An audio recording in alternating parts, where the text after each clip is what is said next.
Oui, l'homme de Dieu. Comment vous trouvez l'œuvre de Dieu dans cette ville? Est-ce que dans la ville de Kinshasa, est-ce que les gens ont déjà compris qu'il faut que les chrétiens se lèvent pour que nous puissions bâtir notre pays, pour que nous puissions bâtir l'œuvre de Dieu? Il y a beaucoup de gens qui continuent à somnoler et qui ne comprennent pas que l'œuvre de Dieu d'abord, c'est l'envoyé, le missionnaire, l'homme mandaté par Dieu. C'est lui qui doit être soutenu à 100%, puis aussi chercher à bâtir l'œuvre de Dieu. C'est pour cela que nous ne devons pas laisser l'église en dessous des arbres. On ne doit pas laisser l'église locataire.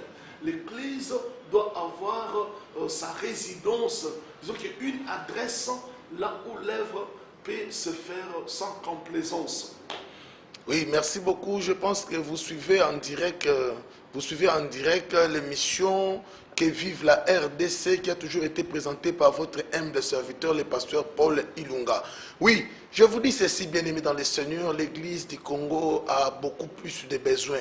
L'église du Congo a beaucoup plus de soucis. Pour ne pas parler des soucis, il y a des choses que nous devons identifier dans l'œuvre de Dieu pour que l'Éternel intervienne aussi. Quand bien même le chef de l'État a recommandé le pays entre les mains du Seigneur, nous voulons réellement vous faire signe que le pays a des problèmes. Le pays ne peut pas décoller sur le plan spirituel. Nous avons quelques ennuis, quelques problèmes, quelques difficultés. Recommander le pays entre les mains du Seigneur, c'est bien. Mais après avoir recommandé le pays entre les mains du Seigneur, nous devons maintenant voir les soucis de l'Église.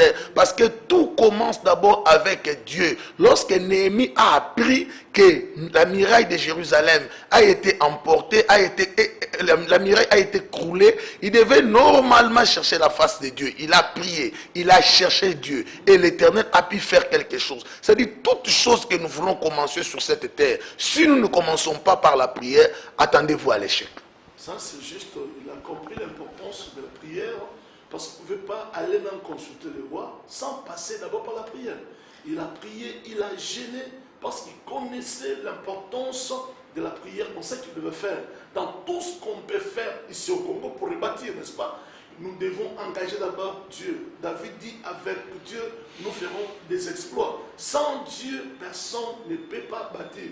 La Bible dit, c'est lui qui construit sans l'Éternel. Il travaille en vain.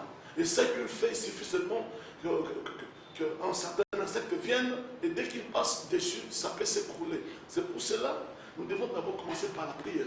Quand on prie, on cherche la face de Dieu. Le Seigneur va maintenant nous orienter. Et quand il oriente, c'est pour qu'il y ait une réussite totale. C'est pour cela, après avoir prié, cela a fait qu'une grâce soit attirée vers lui. Partout où il pouvait passer, c'était la grâce. Il ne pouvait plus encore engager la force humaine. C'était la grâce de Dieu qui devait lui orienter, lui accompagner partout. C'est sur ça, quand il sort devant le roi n'a plus de temps de freiner. Il lui dit, qu'as-tu comme problème? Il cherche à toucher déjà le point sanglant de la chose qui avait poussé Néhémie à se lancer dans la prière. Ce qui a fait qu'il a trouvé grâce pour obtenir quelques préalables afin d'aller et trouver les matériels qui pouvaient lui aider à reconstruire, à rebâtir Jérusalem. Oui, l'homme de Dieu. Nous avons toujours trouvé lorsque l'homme est élevé, il oublie facilement Dieu. Il y a ce qu'on appelle l'ivresse du pouvoir, la folie de grandeur. La plupart des gens qui étaient à l'église, les gens qui se confient à Dieu, dès qu'ils sont élevés, d'habitude, ils oublient Dieu. Et des fois, ils deviennent méchants, l'égard même des hommes de Dieu. Lorsque vous les